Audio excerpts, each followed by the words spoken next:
जय श्री बालाजी महाराज। श्री शिवाय नमस्तुभ्यम। ईश्वर की कृपा आप सभी पर बनी रहे। कन्या राशि 20 जुलाई से 25 जुलाई 2024। जानते हैं क्या कुछ लिखा है समय ने कन्या राशि से जुड़े जातकों के जीवन में 20 से 25 जुलाई 2024 के मध्य।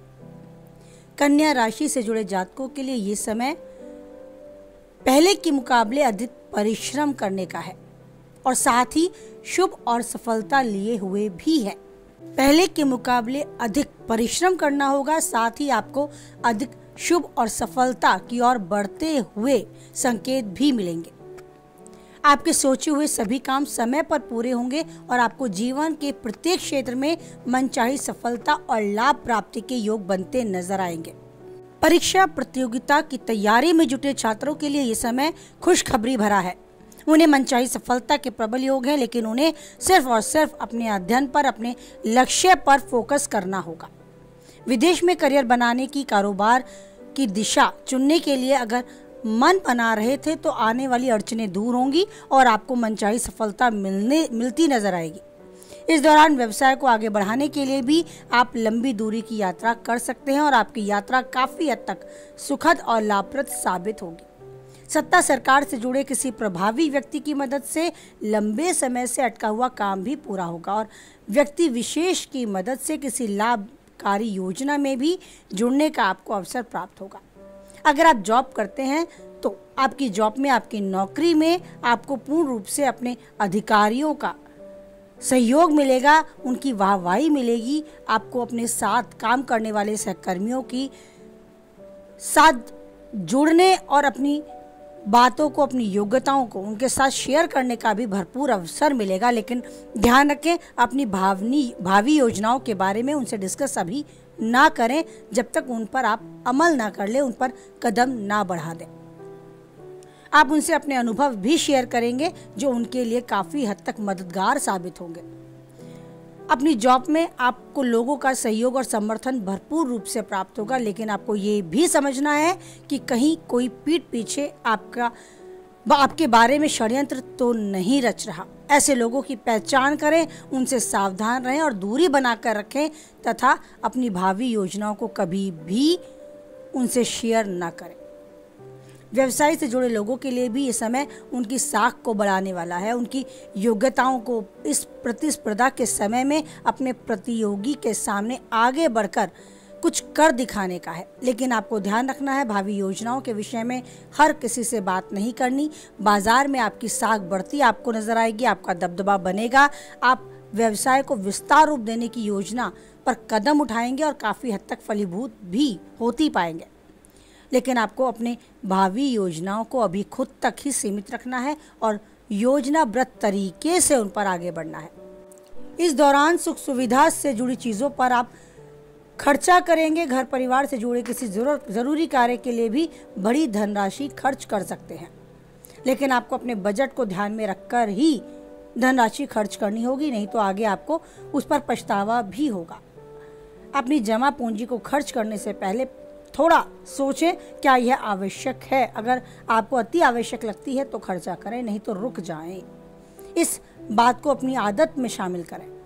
बात करें आपकी सेहत की तो मौसमी बीमारी को लेकर थोड़ी से आप सचेत रहने की आपकी आवश्यकता है, क्योंकि ये बीमारी आपको घेर सकती है और लंबे समय तक भी चल सकती है। तो अपनी प्रतिरोधात्मक क्षमता का विकास करें, खान पान अनुशासित करें, तरल पदार्थों का सेवन अधिक से अधिक करें, अपनी सेहत को सबसे ज़्यादा महत्व दें और याद रखें कि आपके लिए अगर सबसे इम्पोर्टेंट कोई है तो वो आप खुद हैं। बात करें आपके पारिवारिक जीवन, प्रेमी जीवन और वैवाहिक जीवन की तो काफ़ी सुख में, काफ़ी राहत भरा समय अपने परिवार के साथ आप बिताएंगे। आपके बड़ों का आपको पूर्ण रूप से आशीर्वाद प्राप्त होगा। उनके साथ समय ज़रूर बिताएं, अच्छे अनुभव उनसे प्राप्त करें और उस पर अमल भी करें।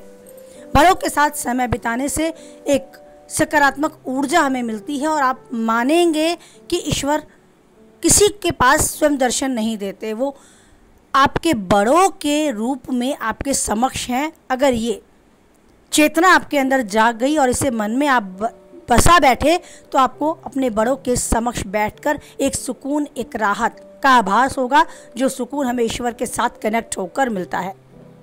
हमेशा उनका आशीर्वाद ही मिलेगा। अपने वो छोटे बड़े सभी किस्से जिनसे शायद उन्हें लेना देना भी ना हो, उनके समक्ष रखें। उन पर भी आपको अच्छी राय मिलेगी।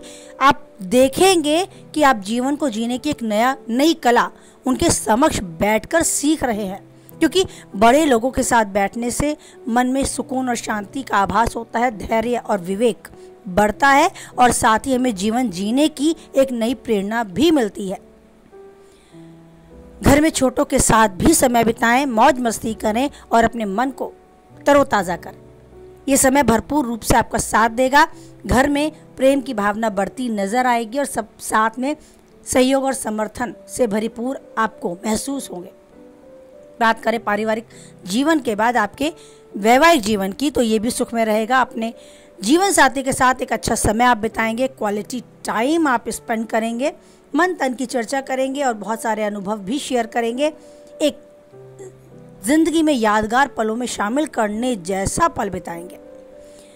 प्रेमी जीवन के विषय में आप थोड़ा सा अपनी वाणी पर संयम रखकर चलें, बाकी सब कुछ आपके फेवर में है। आपका प्रेमी भावात्मक रूप से आपके साथ रिश्ते में मजबूती पाएगा, प्रेम बढ़ता नजर आएगा। कोई भी ऐसी बात ना करें जो आपके प्रेमी को पसंद ना हो। बस उनके अनुसार, समय के अनुसार इस समय को जिएं, अच्छे से समय बिताएं और यादगार पलों में इन्हें शामिल करें। और यूं ही जो चाहते हैं पाएं और उन्नति के शिखर तक आप आगे बढ़ते जाएं। हमेशा खुश रहें, स्वस्थ रहें, मस्त रहें और ईश्वर से एक स्ट्रॉन्ग कनेक्शन बनाकर रखें। जब मन करे उन्हें याद करें और पाएंगे कि वो भी आपके समक्ष है। बस एक इतना स्ट्रॉन्ग कनेक्शन जब आपका बन जाएगा तो आप ईश्वर के नज़दीक हो जाएंगे और उनकी क्लास के मॉनिटर तक बन जाएंगे। मन में विश्वास रखें कि किसी भी परिस्थिति में वही ईश्वर है जो मेरा साथ देता आया है और आगे भी देता रहेगा। एक अटूट रिश्ता उनके साथ बनाएं, कुछ समय उनके साथ बिताएं, बस यही ज़रूरी है। चिंतन करें, मनन करें, भजन करें, उनके साथ अपनी बातें शेयर करें। बस ज़रूरी है कि आपके समय में केवल आप और आपके ईश्वर ही आपके साथ हो। बस इतना करना शुरू करें, इसका अभ्यास शुरू करें। एक पल ऐसा आएगा कि भीड़ में भी आपको केवल आप और आपके ईश्वर की अनुभूति होगी और ये अनुभूति जब होने लगेगी तो ज़िंदगी में, आपके जीवन में केवल और केवल सुकून आपको महसूस होगा, जो सबसे ज़रूरी है। और इस सुकून को, इस राहत को आप पैसे से नहीं खरीद सकते। तो उस ईश्वर का चिंतन मनन करें, साथ उनका धन्यवाद करें एक स्वस्थ शरीर, स्वस्थ मस्तिष्क देने के लिए और एक सुकून की अनुभूति देने के लिए। आप पाएंगे कि जीवन में सब चीज़ें आप अपनी मेहनत से, अपनी धन से कमा सकते हैं, लेकिन सुकून और आनंद ईश्वर का दिया हुआ आशीर्वाद है जो सबको प्राप्त नहीं होता। तो ईश्वर का आशीर्वाद आपको मिलता रहे और जो चाहते हैं वो पाते रहे। ईश्वर का गुणगान कर इस जीवन में अपनी पहचान बनाते रहे। इसी उम्मीद, इसी कामना के साथ वाणी को विराम देती हूँ। कुछ हद तक वीडियो से सहमत हैं तो लाइक, किसी के काम की तो शेयर और पहली बार चैनल पे तो सब्सक्राइब करना ना भूलें। फिर मिलते हैं नई वीडियो के साथ। ईश्वर के साथ बनाए स्ट्रॉन्ग कनेक्शन और याद रखें परिस्थितियाँ कैसी भी हों, वही ईश्वर है जो कभी नहीं छोड़ता मेरा साथ। तो बनाए रखें उस ईश्वर पर एक अटूट विश्वास। बोले हमारे साथ, जय बालाजी महाराज, जय माता दी।